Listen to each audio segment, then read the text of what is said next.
Chapter 5. Blackbeard. "We have to give his sunglasses case to him," Lisa told her friends. "He might be worried about it." The kids had swallowed down their entire supper of hot dogs, hamburgers, French fries, baked beans, and ice cream, and still there was no sign of Captain Teach in the dining hall. "We have plenty of time before the campfire," Melody said. Eddie frowned and licked the last bit of ice cream off his fingers. "We don't know where Teach is staying."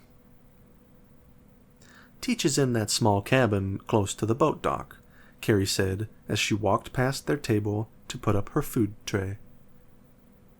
"I saw him going there after he practically killed us this afternoon." "It's settled then," Lisa said, gathering up her tray. "We'll go right now."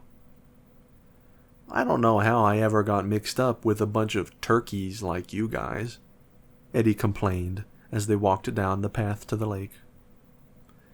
"There's the cabin," Howie said. "I never even noticed it before." Howie pointed through the trees at a small cabin set back from the path. The gray wooden cabin had a tiny porch with a flag hanging from it. "That's a weird flag," Melody said as they walked onto Captain Teach's porch. The flag was black with a white skull painted on it, and crossed bones were underneath the skull. "That's a Jolly Roger," Howie told them. "Teach must like to study about pirates." "How do you know that's a pirate flag?" Eddie asked. "For all you know, it could be the flag of Brazil. Maybe Teach is from Brazil." "If you'd read a book once in a while, you'd learn something," Howie said as he knocked on the door. "He's not here," Eddie said. "Are you happy now? We walked all the way down here for nothing." "Try one more time," Lisa suggested. Howie knocked on the door again. This time his pounding caused the door to slowly creak open. Howie peeked inside the cabin. He looked back at his friends and gulped. "Captain Teach isn't here, but you'll never believe what is." Eddie pushed past Howie into the cabin. "Wow, this is neat," Eddie shouted. The walls of the cabin were covered with swords, old guns, and yellow maps. A large bird perch stood near the window, and a bookcase was crammed full of model ships and glass bottles.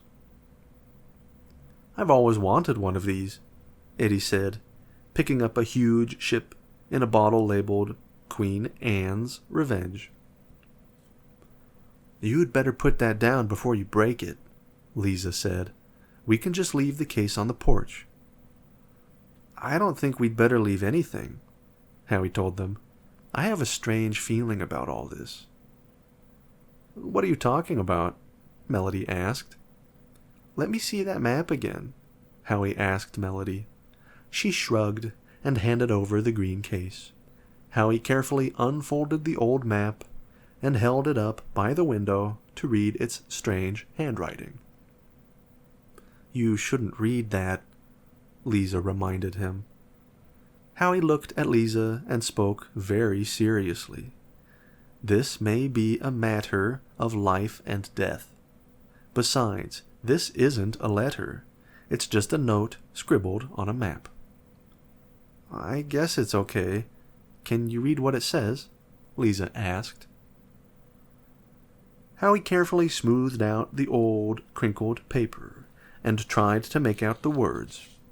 He read, "My dearest Blackbeard, I am doomed. I leave you my treasure and my love." Lisa squinted to read the strange handwriting. "Do you think it's from Molly?" "Molly the Red?" Melody asked. Howie nodded his head. "And I bet this is a map telling Blackbeard where her treasure is buried." "You're crazy," Eddie said, grabbing the map back. "What would Teach be doing with a pirate's map?"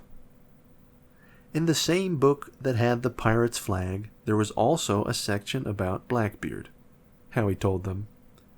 That makes sense, Melody said. She touched a huge sword that hung from the wall. After all, Blackbeard was the most famous pirate who ever lived.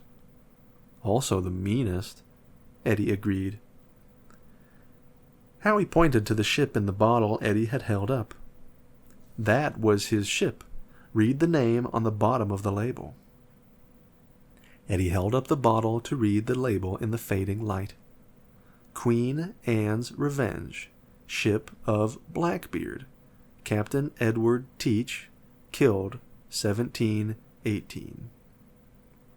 Captain Teach? Melody squealed. So what? Eddie put the bottle back on the shelf. You said yourself Teach likes to study about pirates. Captain Teach is probably his nickname. Howie shook his head. I don't think Teach just likes to study about pirates. I think he is a pirate.